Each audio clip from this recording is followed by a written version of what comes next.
contre les esprits du mal qui vont la tourmenter. Dans son désespoir, un soir, elle crie vers Jésus-Christ qui la délivre totalement de toute emprise de Satan. C'est le témoignage incroyable mais vrai de René Schaffer.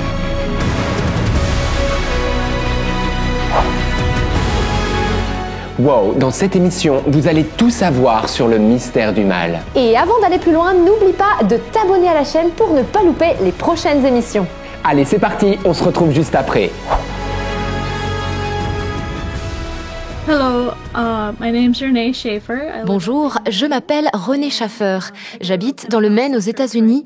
J'ai eu une longue expérience dans l'occultisme, mais Jésus m'a sorti de là, il m'a sauvé la vie. Et c'est cette histoire que je vais vous raconter. And this is the story of that. À l'âge de 13 ans, vous intégrez une secte satanique. Que s'y passait-il? Quel était votre rôle? I didn't have a good childhood. J'ai eu une enfance difficile. J'ai été abusée à l'âge de 4 ans et depuis ce moment-là, j'avais beaucoup de colère, de rage dans mon cœur. Alors cette secte, c'était l'endroit idéal pour évacuer toute cette haine. Et puis ce qui m'a attirée aussi là-bas, c'était la magie, avec tous les pouvoirs qu'elle donnait à l'être humain. Alors, j'ai commencé à fréquenter la secte. J'étais la plus jeune membre du groupe et pour tout vous dire, je servais de prostituée pour les membres du clan. Parce que les membres étaient majoritairement des pédophiles. Et puis, je devais aussi chercher à attirer d'autres mineurs dans la secte pour les amener à ces pédophiles. En général, j'arrivais assez facilement à convaincre des jeunes de venir parce que je leur disais que c'était une soirée, rien de plus qu'une fête, un endroit très sympa où il fallait aller. La plupart du temps, ils n'étaient donc malheureusement pas au courant du genre d'endroit où ils mettaient les pieds. Alors, avec la secte, on se retrouvait à peu près une fois par semaine. Ça se passait dehors, dans les bois, sur un terrain que le grand prêtre aménageait pour l'occasion. Moi, je m'y rendais à pied pendant la nuit. On allumait un feu de joie et on se mettait à danser nus. Ce genre de choses très théâtrales, vous savez. Alors maintenant, j'ai honte de vous partager tout ça, parce que c'est vrai, toutes ces choses qu'on voit dans les films, eh bien, on les faisait.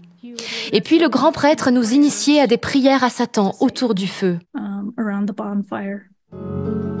À 13 ans, vous décidez de devenir officiellement membre de la secte satanique et vous faites alors un pacte avec un démon. Que s'est-il passé à ce moment-là? To get into the cult, Pour pouvoir admettre une nouvelle personne dans la secte en qualité de membre, le grand prêtre devait s'assurer au préalable qu'elle ne risquerait pas plus tard de devenir un traître. Donc, il y avait un serment à faire pour jurer fidélité à la secte et il était accompagné d'un rite d'initiation qui consistait à se mutiler soi-même pour offrir son propre à un démon. Et c'est ce que j'ai fait. D'ailleurs, j'en ai encore la cicatrice au poignet. Eh bien, je peux vous dire que quand je l'ai fait, j'ai clairement eu une montée d'adrénaline. On devait saluer le démon comme si c'était un peu une divinité, comme un être supérieur, et on lui demandait s'il acceptait notre offrande. Vous savez, le satanisme dans lequel j'étais était en fait relié à la mythologie nordique. C'était donc très druidique. La plupart du temps, on fabriquait des récipients avec des feuilles dans lesquels on transportait le sang. C'était ça, le plateau d'offrande.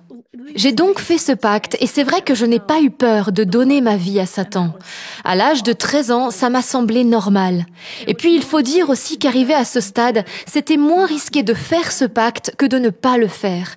Parce qu'il y avait des menaces claires de la secte. Dès lors qu'on avait mis un pied dans la secte, on n'avait plus le droit d'en partir. Tout le monde savait qu'il était interdit de les trahir. J'ai donc fait ce rite d'initiation et j'étais convaincue que désormais j'étais attachée à ce démon pour toujours.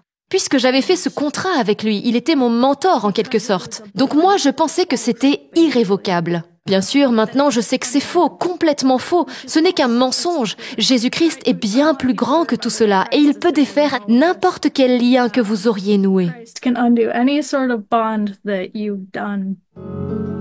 Grâce au démon, vous obtenez des pouvoirs surnaturels incroyables, notamment le don très impressionnant de léviter. Expliquez-nous.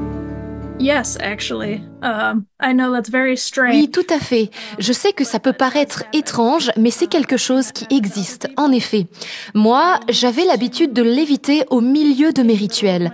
Et puis, j'étais pas la seule à pouvoir le faire. J'étais soulevée à environ une trentaine de centimètres au-dessus du sol. Et c'est vrai que la toute première fois où ça m'est arrivé, ça m'a un peu choquée.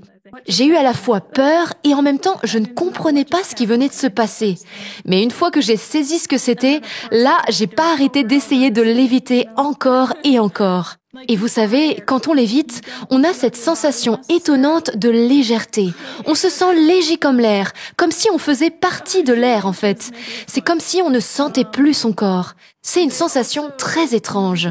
Et en plus de la lévitation, on avait aussi le pouvoir de marcher sur le feu. On faisait ça pour prouver nos capacités. C'était quelque chose que les démons nous accordaient. Et puis, il nous donnait également une force surhumaine. Une fois, par exemple, j'ai réussi à soulever un énorme tronc d'arbre et je l'ai jeté. Up a tree and threw it at one point.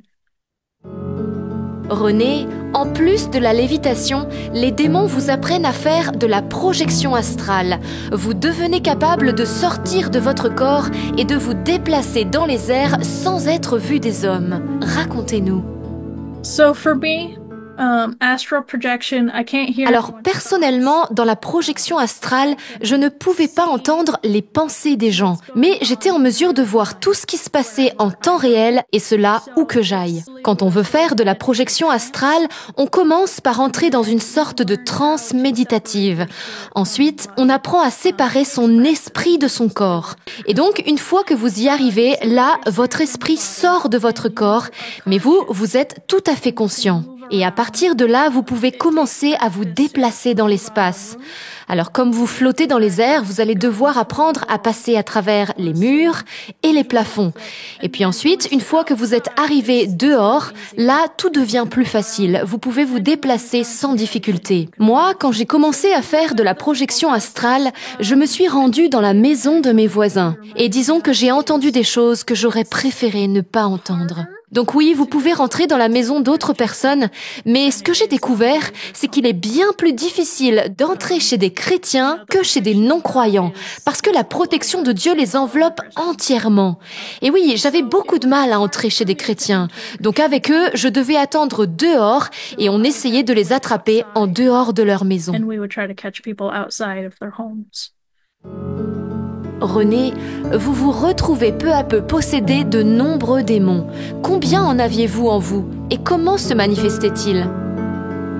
Well, I would say all the members of the cult actually. Tous les membres du culte étaient possédés, moi également.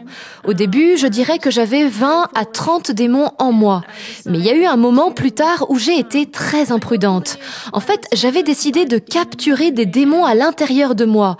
En gros, d'en faire rentrer le plus possible. Donc là, je me suis retrouvée possédée de plus de 200 démons. Je pouvais même les sentir physiquement en moi. La plupart du temps, je sentais comme une lourdeur dans ma poitrine. Et puis, à d'autres moments, je sentais comme si ma gorge était très serrée, refermée, à tel point que ça devenait même difficile pour moi de parler ou d'avaler. Et puis, d'autres fois encore, j'avais un poids énorme dans mon dos, comme si quelque chose était accroché, un sac à dos très lourd me pesait sur le dos. En tout cas, ce qui est sûr, c'est qu'on sent vraiment tous ces démons à l'intérieur de soi. Et puis j'entendais leur voix, ils étaient très injurieux et ils me disaient des choses ignobles. Parfois, ils essayaient de me forcer à faire des choses. Ils me faisaient parler dans des langues étranges et ils essayaient même de prendre le contrôle de mon corps. They would try to take control of my body, yes. Dans la secte, on vous demandait de faire certaines choses pour avoir plus de pouvoir occulte. Que faisiez-vous concrètement ? Chaque sacrifice était un moyen de donner de l'énergie aux démons, car c'était en quelque sorte de cela qu'ils se nourrissaient. Disons que le sacrifice débutant, c'était le poulet. Et puis, vous augmentiez petit à petit à travers les animaux, les chats, etc., jusqu'à en arriver aux humains. Ça, c'était ce qu'il y avait de plus puissant. Donc, quiconque le voulait ou en ressentait le besoin pouvait se mutiler ou aller se faire mutiler par le grand prêtre et offrir son. Et moi, j'ai effectivement plusieurs cicatrices. Mais au fil du temps, j'ai découvert que je pouvais me mordre les joues, par exemple, pour me faire saigner à l'intérieur de la bouche et ainsi éviter d'avoir des cicatrices visibles un peu partout sur le corps. Alors, chez nous, on ne sacrifie pas des êtres humains exprès pour obtenir leur sang, même si on ne s'interdisait pas pour autant de tuer pour d'autres raisons. Mais dans d'autres sectes, je sais que c'est quelque chose qu'ils faisaient. Oui, nos responsables nous en parlaient. En fait, il nous disait très souvent que d'autres ailleurs faisaient plus que nous et que donc il fallait aussi qu'on en fasse plus. Et cette rivalité, elle n'était pas seulement entre les sectes, elle était aussi à l'intérieur même de notre secte. En effet, il y avait une compétition très malsaine pour voir qui arriverait le plus vite à enfreindre les 10 commandements et qui réussirait à le faire le plus de fois possible. Il résultait donc de tout ça une sorte de hiérarchie entre ceux qui étaient prêts à commettre le pire du pire et les plus jeunes que l'on formait petit à petit pour les amener à commettre eux aussi le mal absolu, comme le meurtre ou le viol. Killing people, possibly rape. René, vous côtoyez un grand nombre de démons, mais le grand prêtre satanique vous encourage à rencontrer Satan lui-même. Dites-nous en plus. Après un certain temps à côtoyer les démons, le grand prêtre a commencé à me parler du fait de servir Satan lui-même et non plus les démons. Parce que les démons avaient en quelque sorte un rôle d'enseignement, ils me formaient, mais le grade le plus haut, c'était de servir Satan lui-même. Donc, le grand prêtre me l'a vendu comme quelque chose de vraiment bien. Vous savez, il m'a dit des choses comme « Tu auras tout l'argent dont tu as besoin et tu auras tout pouvoir sur les autres ». Et c'est quelque chose qui, à l'époque, pour moi, c'est vrai, était très alléchant. Donc, de mes 13 ans à mes 16 ans, c'est sur quoi je me suis concentrée. Je pratiquais des rituels sataniques pour essayer d'avoir l'attention de Satan afin de pouvoir interagir avec lui. Et en ce qui concerne l'argent, c'est vrai que dans le culte, on nous disait très souvent « Vous allez être riche, vous n'aurez plus à vous soucier de l'argent, vous aurez tous les jouets que vous voulez. » Donc on nous faisait miroiter des véhicules, des motos, des quads, mais après on nous poussait à aller prendre ces biens par nous-mêmes. On allait les voler en fait chez les gens. Donc en soi, on ne nous les a jamais donnés, c'était à nous d'aller les chercher par nous-mêmes. On était malveillants, c'est vrai. En fait, on était vraiment des agents du chaos à cette époque-là. Basically just agents of chaos before. À l'âge de 16 ans, au beau milieu d'un rituel, Satan vous apparaît et vous le voyez de vos yeux. Comment était-il? Avez-vous eu peur en le voyant? The first time that I saw him, Ce jour-là, c'est la première fois que je l'ai vu. J'étais dans ma chambre et j'avais un miroir scrutateur. Je pratiquais un rituel avec ce miroir, une sorte de transméditation. Et là, soudain, j'ai vu le visage de Satan apparaître. Il ressemblait à un homme, un très bel homme. Il était blond avec des yeux bleu foncé. Il n'avait rien d'horrible ou quoi que ce soit. J'ai entendu d'autres personnes dire qu'elles l'ont vu sous une forme affreuse. Mais moi, ça n'a pas été mon expérience. Par contre, je sais qu'il peut changer d'apparence, parce qu'une autre fois, je l'ai vu avec des cheveux noirs, par exemple. Mais ce qui est sûr, c'est qu'avec moi, il s'efforçait toujours de se montrer sous une belle apparence pour avoir l'air séduisant et attirant. Donc cette fois-là, quand il est apparu dans le miroir, on a commencé à échanger ensemble. Je lui ai demandé qui il était, parce que je me suis dit que c'était peut-être juste un démon qui me jouait un tour. Mais c'est vrai qu'il avait une présence très imposante, très froide, que je n'avais jamais ressentie auparavant. Je sentais bien qu'il était différent des démons habituels. Donc je lui ai demandé s'il était bien mon maître. Et en fait, pour me répondre, il a cité la Bible, mais en se moquant. Il a dit « Je suis ce que tu penses que je suis ». Il affirmait donc clairement qu'il était Satan.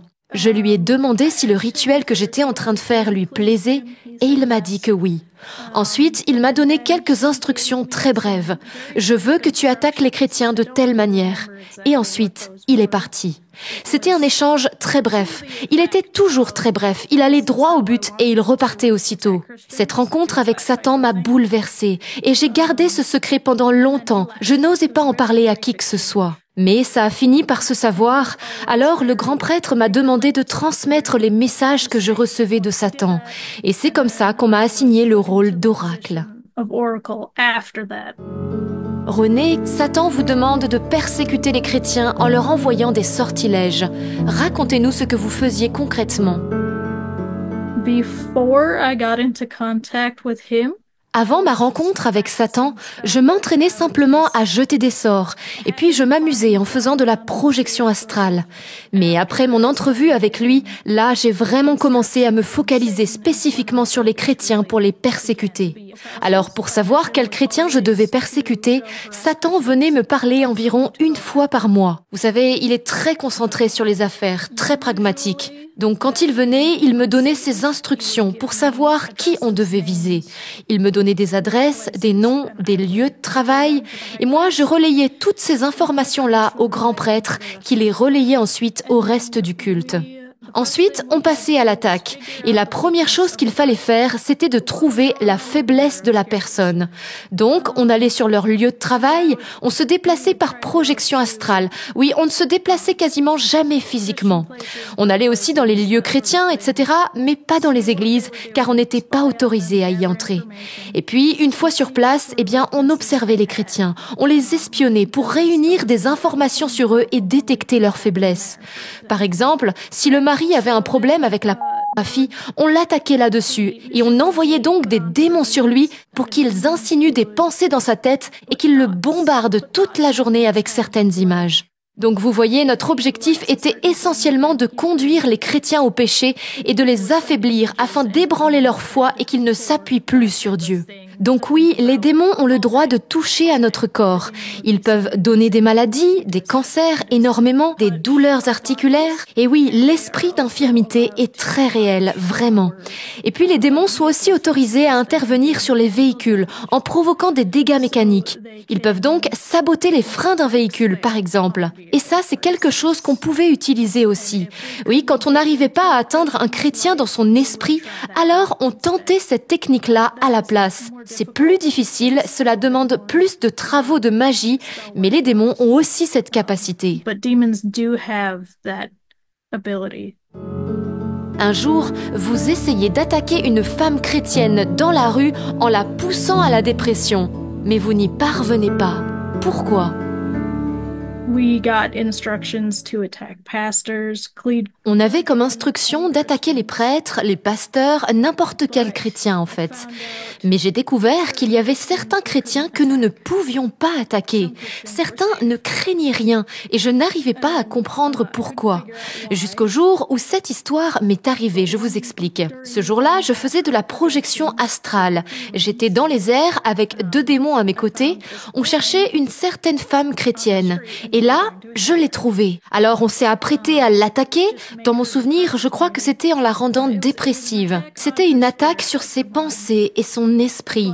Sauf qu'au moment où je me suis rapprochée d'elle, 2 de ses amis sont arrivés dans la rue et ils ont commencé à prier ensemble. Eh bien, spirituellement, un dôme bleu est apparu autour d'eux, les enveloppant complètement.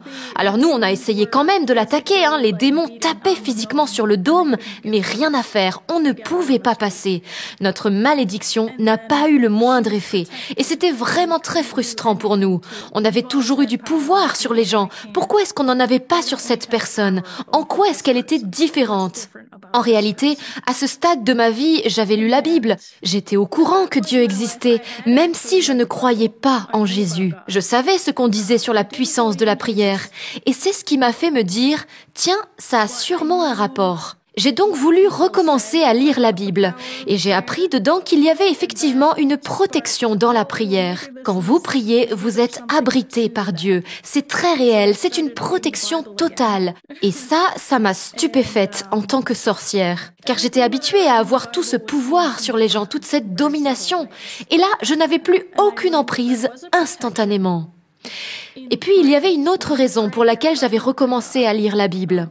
En fait, j'avais eu une conversation avec Satan quelque temps auparavant et il était venu me parler de ses plans pour la fin du monde et de la manière dont il comptait conquérir le paradis. Alors ça m'a pas semblé vrai. Comment est-ce qu'il pouvait le faire? Même pour moi, ça m'a semblé impossible. Si Dieu était celui qu'il disait être, Satan ne pouvait pas le vaincre. Donc je lisais la Bible aussi pour ça, pour trouver la vérité. Mais quand j'ai commencé à lire la Bible, ça m'a plongée dans une grande confusion. Parce que d'un côté, j'avais tous les démons en moi qui me disaient une chose, et de l'autre côté, la Bible me disait juste l'opposé. Mais finalement, j'ai pu sentir dans mon cœur où était la vérité et où était le mensonge. En fait, il y avait une telle différence entre l'ordre qui régnait dans la Bible et le chaos de la secte que ça a été facile d'y voir clair. Un jour, les démons vous demandent de vous en prendre à votre propre frère.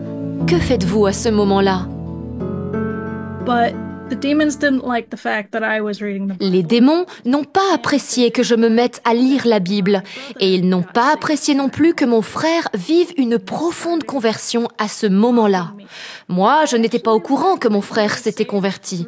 Ce sont les démons qui me l'ont appris. Et effectivement, peu de temps après, quand j'ai entendu mon frère parler d'aller à l'église et à des camps bibliques, là, je me suis dit, tiens, ils m'ont dit la vérité sur ça. Il est effectivement devenu chrétien. Moi, je ne savais pas très bien quoi faire face à cela à l'époque. Sa conversion ne me faisait malheureusement pas plaisir, loin de là. Alors les démons ont commencé à se moquer de moi, à me dire que ma famille était en train de revenir vers Jésus, mais que moi je ne faisais rien, je laissais faire. Et rapidement, ils se sont mis à me harceler à ce sujet, et ils m'ont demandé clairement de tuer mon frère.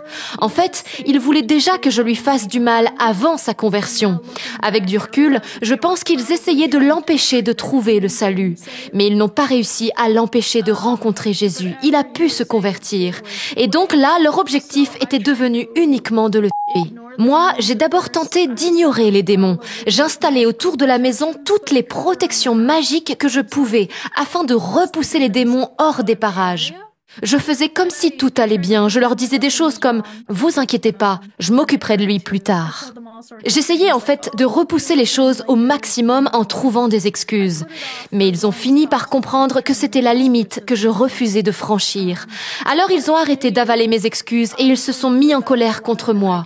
Le combat a commencé là. Je me suis mise à riposter parce que vous savez, les démons ne m'avaient jamais attaqué directement avant ça. On avait toujours coopéré ensemble pacifiquement, je dirais. Mais à partir de ce moment-là, la guerre a été déclarée. On a commencé à s'affronter. Ils sont devenus très violents. Ils voulaient prendre le contrôle de mon corps par la force et contre mon gré, afin d'aller tuer mon frère, peu importe par quel moyen. Et puis, ils ont aussi utilisé une autre stratégie plus insidieuse. Ils ont commencé à rendre l'atmosphère de la maison très explosive et très violente, en poussant chaque membre de la famille à la colère. En fait, ils s'en sont pris à la santé mentale de chaque membre de la famille, créant un environnement explosif pour potentiellement obtenir une réaction de ma part, pour me pousser à bout en fait, et que j'en vienne à commettre l'irréparable.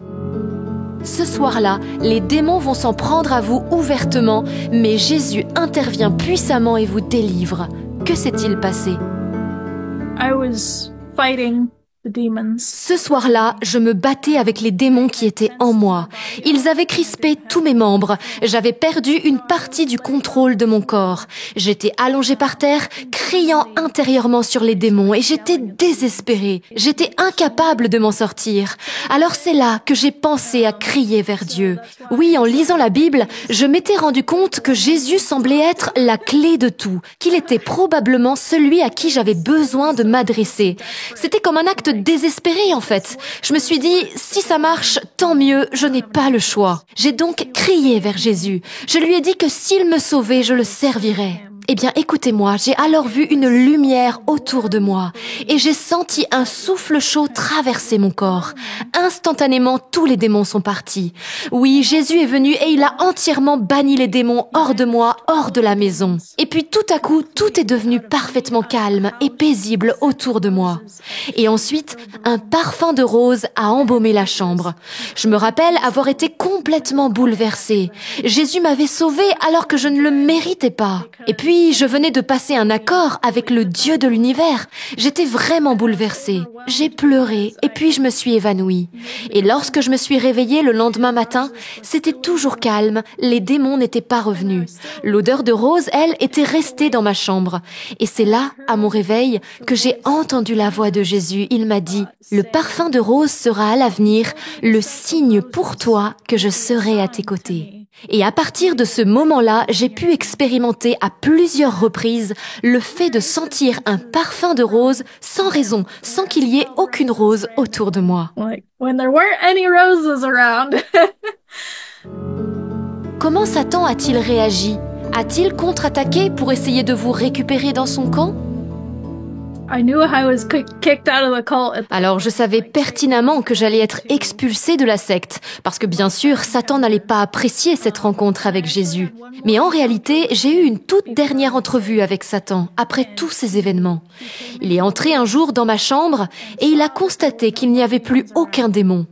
D'une certaine manière, il savait spirituellement que j'avais eu un contact avec Dieu. Il feignait d'être calme, mais moi, j'ai tout de suite vu qu'il était enragé. Il n'a pourtant rien fait physiquement pour m'attaquer.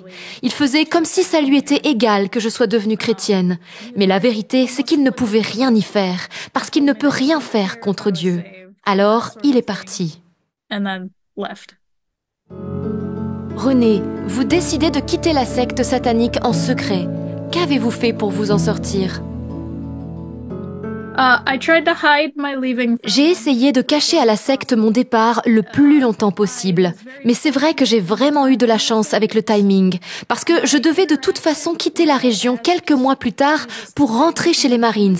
Je n'ai donc eu que quelques mois durant lesquels j'ai dû m'efforcer de le cacher. Je disais que j'étais malade, je n'allais à aucune réunion. Bien sûr, je n'ai dit à personne que je partais ou que je prévoyais de partir. Parce que oui, j'avais peur des représailles, peur que des gens tentent de me retrouver. Alors je suis partie du jour au lendemain. J'ai changé d'état. Je ne sais pas si quelqu'un a essayé de me poursuivre ou de me retrouver. Dans tous les cas, je pense que Dieu me protégeait et qu'il m'a cachée. I think God hid me. À 19 ans, vous partez chez les Marines et c'est là, lors d'un sermon, que vous prenez la décision de suivre Jésus et de l'accueillir comme votre Dieu et Seigneur.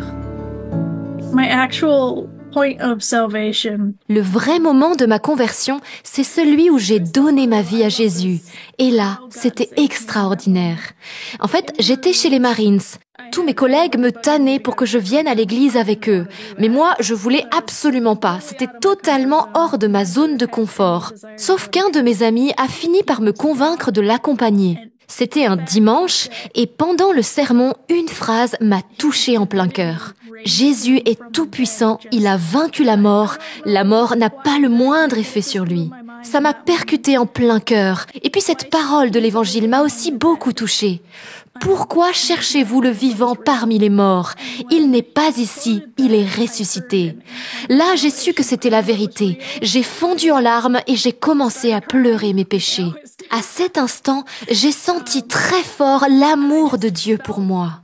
J'ai vu la fraternité entre les gens autour de moi et j'ai voulu en faire partie, même si c'est vrai, j'ignorais comment je devais m'y prendre. Alors, j'ai immédiatement demandé à Dieu, « Est-ce que tu veux bien m'accueillir ?» Et là, j'ai entendu de manière audible la voix de Dieu me dire, « Je t'accueille. » C'est là que j'ai donné ma vie à Jésus à l'âge de 19 ans. And that's when I was saved, at 19. René, à l'âge de 23 ans, vous faites une expérience de mort imminente incroyable. Vous vous retrouvez face à Jésus et cette rencontre vous bouleverse à tout jamais. Que vous a dit Jésus et comment était-il? So after my salvation, Juste après ma conversion, je suis partie chez les Marines. Mais là-bas, c'était vraiment difficile.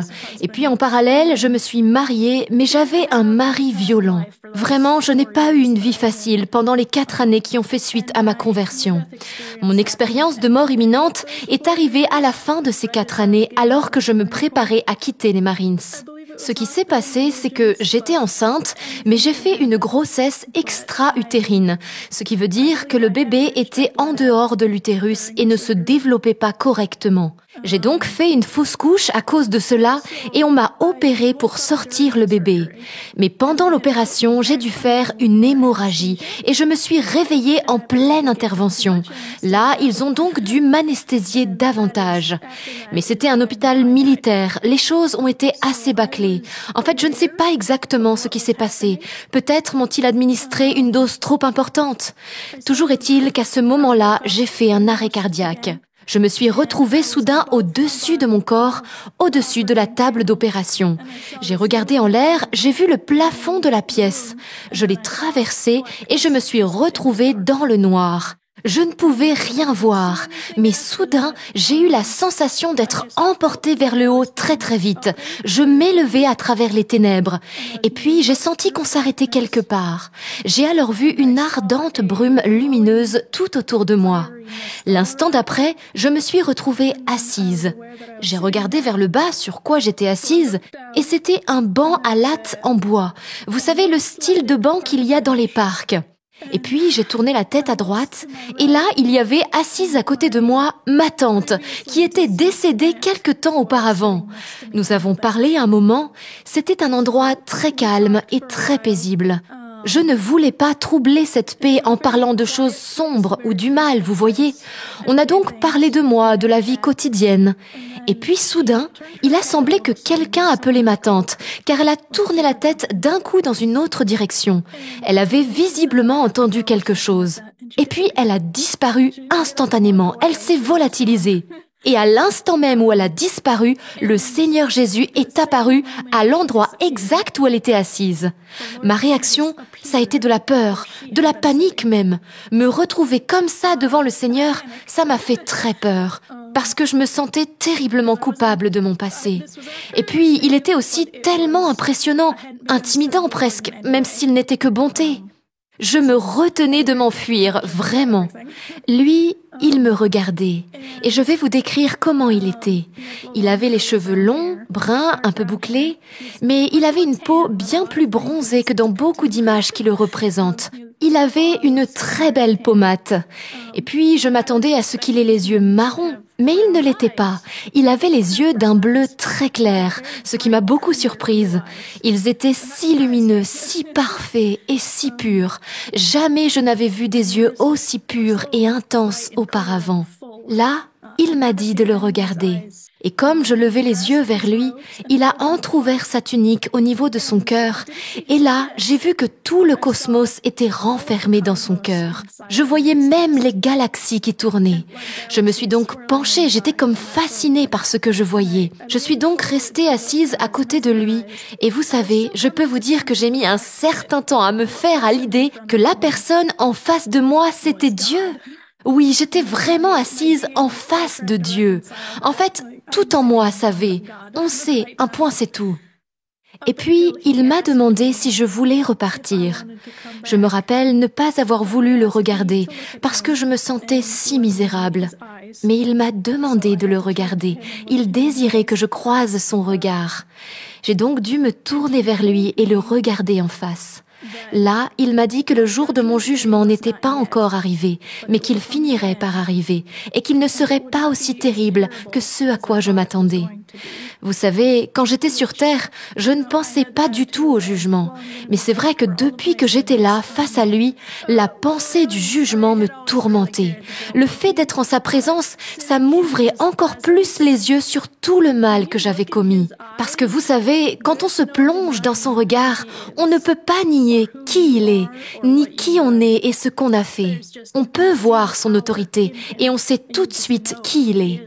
J'ai pris conscience de ce que je méritais. Oui, je méritais d'aller en enfer. C'était terrifiant d'être assise devant Dieu tout en sachant cela. Mais le fait de voir son pardon, ça a été aussi pour moi une grande leçon d'humilité. Alors on a continué à échanger. Il m'a fait comprendre qu'il n'était pas content de moi, que je ne l'avais pas honoré, que je n'avais jamais marché avec lui. Mais il m'a dit aussi qu'il me pardonnait, et il m'a montré avec plus de force encore combien il m'aimait et combien il aime tous les hommes.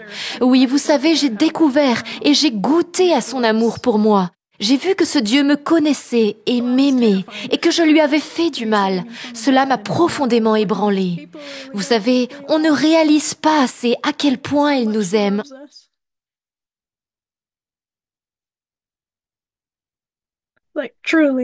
On ne mesure pas son amour. Il m'a donc demandé si je désirais revenir sur terre ou si je désirais aller au paradis, vers ce lieu de repos là où vont les saints. Parce que l'endroit où on se trouvait, c'était une sorte d'entre-deux. Je l'aurais bien appelé paradis, mais en fait, c'était plutôt comme un lieu séparé. Alors il m'a donné le choix. Et moi, j'ai voulu réparer mes torts. Je voulais vraiment une seconde chance. Beaucoup de personnes m'ont dit « Mais enfin, pourquoi est-ce que tu es revenu? Tu avais une chance de pouvoir être avec Jésus éternellement et tu es revenu. » Oui, mais moi, je portais énormément de culpabilité. Alors je lui ai demandé s'il pouvait m'accorder suffisamment de jours sur terre pour que je puisse faire autant de bien que j'avais fait de mal. Et vous savez quoi?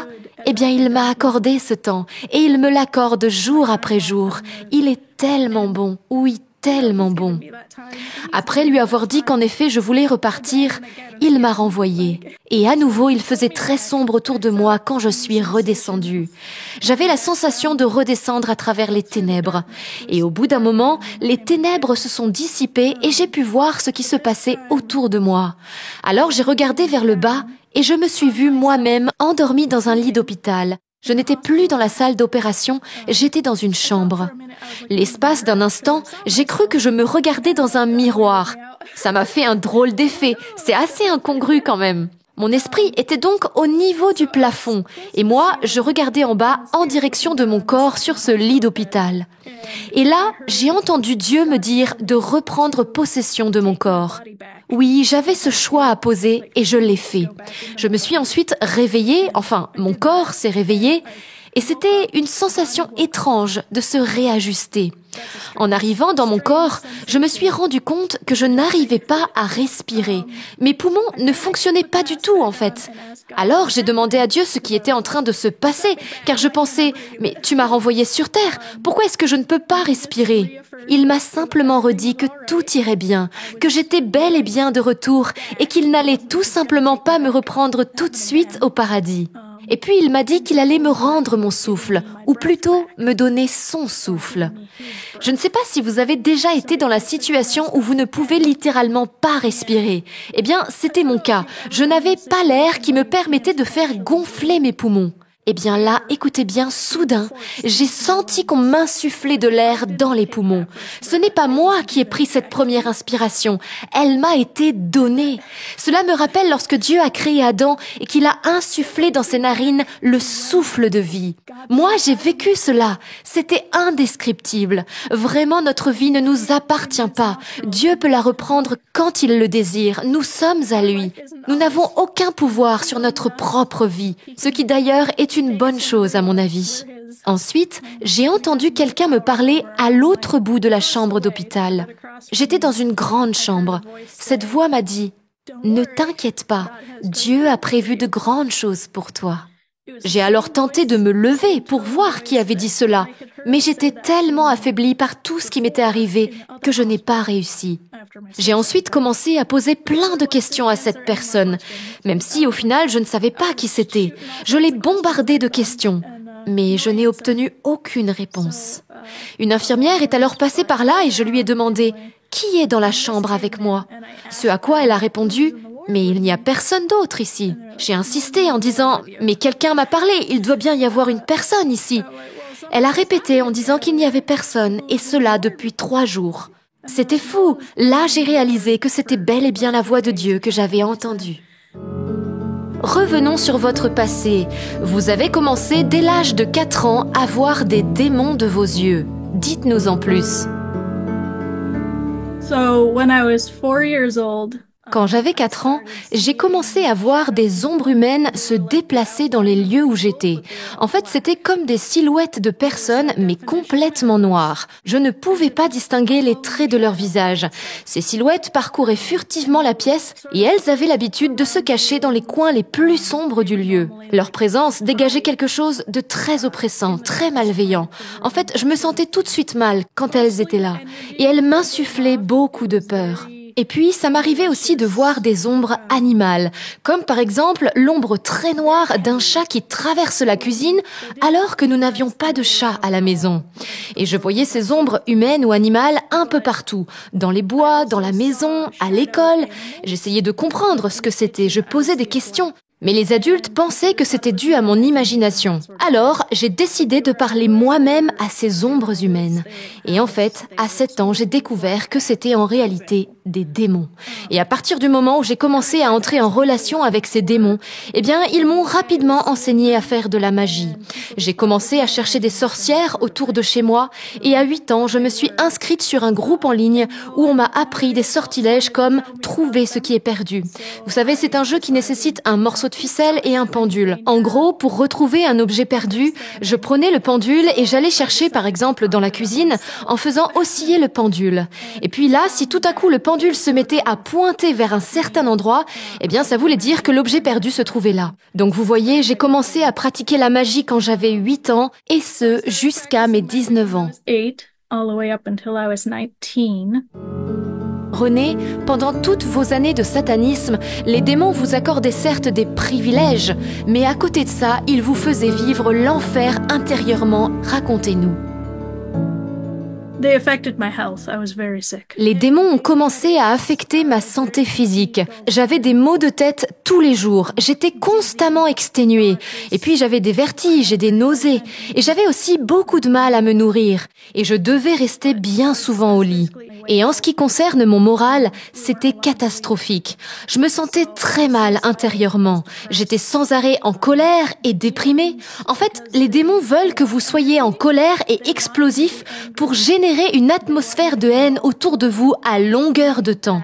Donc oui, moralement, je n'allais pas bien du tout. Et d'ailleurs, dès que quelque chose n'allait pas dans le culte, je pensais au suicide, parce que c'était la seule porte de sortie qu'on avait, puisqu'on n'était pas autorisé à partir. J'étais donc quelqu'un de suicidaire et de dépressif. Mon frère, qu'est-ce que j'aime mon frère? Eh bien, il a déjoué sans le savoir plusieurs de mes tentatives. Il arrivait toujours par hasard au moment même où je m'apprêtais à passer à Par exemple, une fois, il est entré dans ma chambre alors que j'avais dans les mains l'arme de mon père. Oui, je crois vraiment que Dieu se servait de mon frère pour me sauver la vie. I really believe that God was using him to save my life. Vos parents étaient-ils au courant que vous faisiez partie d'une secte satanique? No, they were. Non, ils n'étaient pas au courant, mais ils étaient quand même un peu suspicieux face à mon comportement étrange. En fait, ils n'étaient pas à la maison. Mon père était la majeure partie du temps à l'usine et ma mère, elle, faisait toutes sortes de petits boulots, comme agent de sécurité par exemple. Donc, ils n'étaient jamais là. Et moi, eh bien, j'avais quartier libre pour faire tout ce que je voulais. Alors mes parents se disaient chrétiens, mais en fait on n'allait jamais à l'église, je n'avais aucune connaissance de la Bible, à part ce que je lisais moi-même, et je n'ai même pas été baptisée. Mon père parlait quand même occasionnellement de Jésus, et c'est probablement ça qui m'a sauvée. Il nous sortait une histoire de Jésus comme ça de temps en temps, mais c'était très rare. But it was very rare. Renée, Jésus vous a gratifié de nombreuses grâces incroyables depuis votre nouvelle vie avec lui et votre pleine délivrance des démons. Racontez-nous. I'm a completely different. Aujourd'hui, je suis une personne complètement différente de celle que j'étais il y a 15 ans. D'abord, j'ai été complètement délivrée des démons. Alors bien sûr, j'ai quand même vécu des combats assez rudes les 5 ou 6 premières années après ma conversion, parce que je me contentais de dire aux démons de partir, mais ils revenaient. Je n'avais pas une très bonne compréhension de la manière dont il fallait mener le combat spirituel du point de vue chrétien. Mais dès que j'ai commencé à m'en remettre à Dieu et à lui demander « Comment suis-je censée gérer ça? Je ne suis pas supposée être attaquée ainsi, ce n'est pas normal. » Alors, quand j'ai commencé à réellement tenir ferme pour Jésus, là, j'ai appris à ne plus être leur victime. Ensuite, Dieu m'a totalement délivrée de l'alcoolisme. Et ça s'est passé il y a 6 ans. Un jour que j'étais saoule, en plein milieu de la nuit, j'ai supplié Dieu de me libérer de l'alcoolisme. Eh bien, quand je me suis réveillée le lendemain matin, j'étais complètement sobre, totalement libérée de toute addiction à l'alcool. Et vous savez, ce genre de miracle, Dieu en a fait tellement dans ma vie que je pourrais le remercier éternellement. Et puis, Dieu m'a soutenue régulièrement par des songes et des visions. Il est même apparu plusieurs fois dans ma chambre. Oui, j'ai conscience que j'ai beaucoup de chance. Et puis, ma santé aussi va mieux. J'ai aujourd'hui 34 ans et je peux dire que je suis en bien meilleure santé que je ne l'étais à 24 ans. Vous savez, je m'étais blessée au dos et ma colonne vertébrale était toute tordue. Cela affectait même jusqu'à ma cage thoracique. Et pour vous donner un exemple, quand je m'allongeais sur mon lit, je n'arrivais jamais à être à plat. Eh bien, on a prié pour moi au nom de Jésus et instantanément, j'ai senti ma colonne qui bougeait à l'intérieur de moi. C'était incroyable. D'ailleurs, ça m'a fait peur. Mais Dieu a entièrement réparé mon dos ce soir-là et depuis, je n'ai plus la moindre raideur ni la moindre douleur. J'ai été complètement guérie par Jésus. Pour ce qui est des cauchemars, j'en ai eu des absolument horribles pendant des années. Mais maintenant, c'est totalement terminé. No more nightmares. Qu'aimeriez-vous partager aux jeunes qui vous regardent et particulièrement à ceux qui sont attirés par le satanisme? People can promise all of the pretty things that they want. On peut vous promettre toutes sortes de belles choses, mais vous allez vous retrouver coincé dans le travail à faire, coincé avec des cauchemars. Ne risquez pas de nuire à votre âme en faisant des choses qui déplaisent à Dieu. Cela n'en vaut pas la peine. Vous savez, Dieu n'a pas instauré des règles parce qu'il est méchant. Il a mis en place des règles parce qu'il se soucie de nous.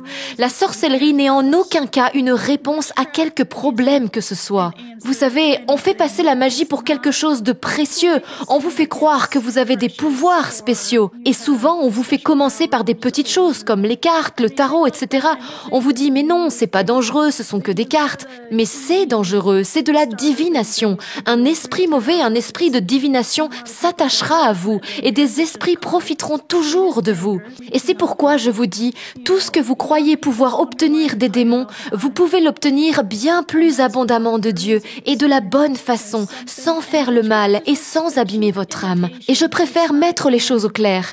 Les démons et les sorcières n'ont pas le moindre pouvoir sur Dieu, car Dieu est tout-puissant. Tellement de mensonges ont été perpétués à propos des sorciers qui seraient plus forts que Dieu. Mais c'est faux, complètement faux. J'y ai cru moi-même. I used to think that. Un mot de la fin? Alors la chose la plus importante que j'aimerais que vous sachiez, c'est que Dieu vous aime. Il vous aime réellement. Il veut que vous veniez à lui et que vous ayez une relation avec lui. Et cette relation avec Dieu, c'est la chose la plus importante de toute votre vie.